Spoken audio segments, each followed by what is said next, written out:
alunos de pesquisa operacional 2. Agora nessa aula eu vou contar duas coisas interessantes aí, que é como considerar a questão do setup e também colocar na função objetivo a questão do makespan, tá? Então vamos lá, ó. O que é interessante? Eu posso incluir setup de duas formas. Primeiro, se o nosso setup for independente da sequência, eu posso incorporar ele no tempo de processamento, tá? Porque ele não dependendo da sequência, então eu falo, olha, se eu fizer o setup para fazer a tarefa 1, então eu tenho que fazer o tempo de processamento mais o tempo de setup vai dar um novo tempo de processamento da tarefa 1. Tá legal? E faço a mesma coisa para a tarefa 2 e 3. Né? Então, nesse nosso caso, se eu quiser, por exemplo, minimizar o tempo, o tempo final em que eu termino a última tarefa, né? Que é o tempo total para realizar todas as tarefas, ou o makespan, ser máximo aqui, com setup, como é que eu poderia ter feito? Ó, poderia escrever assim, ó, repara que a nossa restrição só tinha P de J mais M vezes X e J, agora eu coloquei o setup, mas eu poderia botar isso aqui tudo num único P linha J, tá? Aqui para calcular o makespan, o que eu faço? Eu faço aquele truque que a gente já vem aplicando em várias aulas anteriores, que é esse daqui, né? Que é fazer o C máximo é maior ou igual que C de I, então esse cara vai ser o maior dos C de I que você tiver. Tá? Esse modelo matemático eu vou explicar como é que coloca em GUSEC e vai estar na descrição do vídeo, tá? Antes disso, olha só, vamos fazer o seguinte, vamos considerar esse exemplo numérico aqui para a questão do setup dependente da sequência. Então, se eu tivesse aqui, por exemplo, tarefa 1, 2 e 3 e 1 e 2 e 3, se eu pegar e estiver fazendo a tarefa 1 e passar para 2, eu vou gastar um setup de 1. Agora, se eu estivesse fazendo a 2 e fosse passar para 1, o setup é diferente, é 2. Tá? Então, para a gente ver o impacto disso na nossa solução, vamos pensar no seguinte, ó, eu fiz a sequência 1, 2 e 3, vou pagar o setup de 1 e 2. Então, além dos tempos de processamento que eu sou obrigado a fazer, eu vou pagar, portanto, 1 e 2. Aqui está errado, tá? Daria 3 a soma, né? Tá, aqui está certinho. Tá? Agora eu vou trocar de sequência, tá? Então, ao trocar de sequência, vamos fazer aqui, ó, peguei essa mesma tabela de setup, e vou fazer 1, 3 e 2. Então paguei 3 aqui, de 1 para 3, de 1 para 3 paguei 3, e de 3 para 2, de 3 para 2 paguei mais 3. Então, ao invés de só pagar o tempo de processamento mais 3, agora eu estou pagando mais 6. Então, eu adicionei o tempo total que eu vou ser necessário para finalizar todas as tarefas. Né? Então, nesse caso aí, o problema fica bastante interessante, que é o problema que você vai ter um makespan, legal, a gente já tinha visto isso, só que agora o setup é dependente da sequência, que é um SJ. Né? Aí agora eu tenho que usar aquela matriz como referência para dizer qual é a tarefa que eu fiz em I e depois a tarefa J, para saber, dentro daquela matriz, qual é o valor que eu tenho que buscar e colocar aqui nessa restrição, para calcular os instantes de término de cada tarefa. Tá? Então, nesse caso aqui, o que é interessante? A gente pode dizer que é possível provar que o problema do makespan corresponde ao problema do caixeiro viajante, que começa na cidade 0 e tem distância S e J entre as cidades I e J. Tá? Então, dá para fazer essa correlação entre o problema do makespan e o problema do caixeiro viajante. Tá legal? Muito bem. Agora vamos olhar o GUSEC considerando o setup dependente da sequência. Tá certo? Isso aqui, esse modelo do GUSEC vai estar na descrição do vídeo.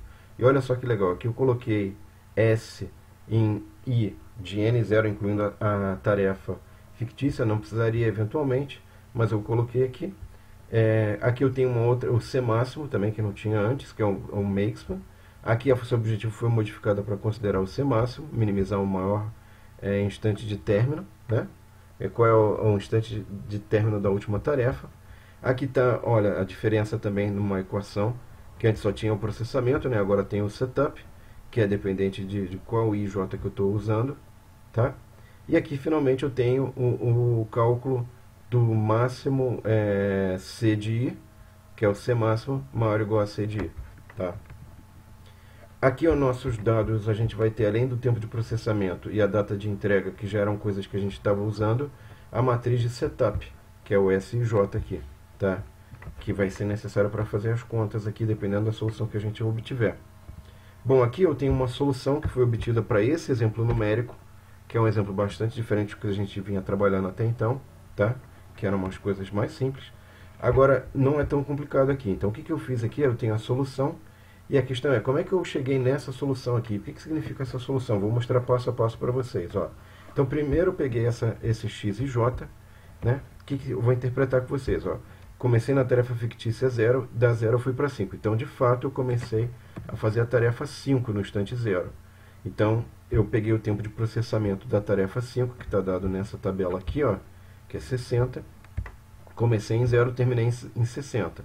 Agora, depois eu vou de 5 para 4. Então, de 5 para 4, tá? Então, 4 é 60, só que eu tenho um tempo de setup de 5 para 4, 10. Então, nesse caso, eu termino a tarefa 4 no instante 130. 70 mais 60, 130. Depois da tarefa 4 para 1, eu vou gastar 60, mais de 4 para 1, 10. Então, 60, 70 mais 130, termino a tarefa C1 no instante 200. E da C1 eu vou para 3, né? De 1 eu vou para 3.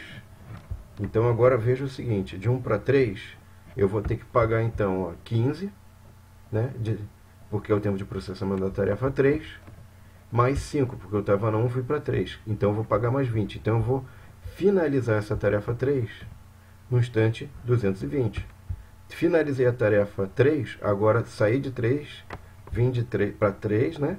Agora eu vou para qual? Para 2, ó. Vou para a tarefa 2.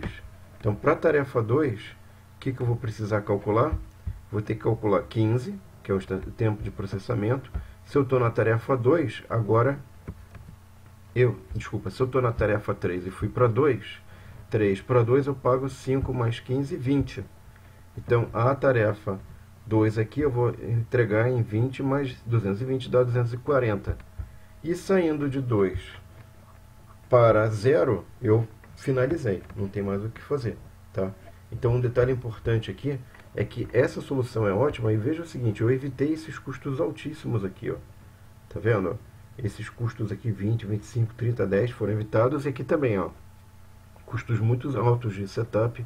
Aqui, custos altos de setup. Aqui. Então, se você olhar para cada linha e coluna, você vai ver que a gente já conseguiu achar as melhores oportunidades aí, os menores valores de setup, tá? Espero que vocês tenham gostado, pessoal. E daqui para frente eu vou mostrar algumas aplicações e um caso especial para múltiplas máquinas.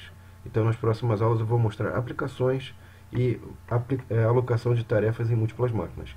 Obrigado e até a próxima aula. Não esqueçam que o modelo vai estar na descrição do vídeo, tá? Um abraço, tchau.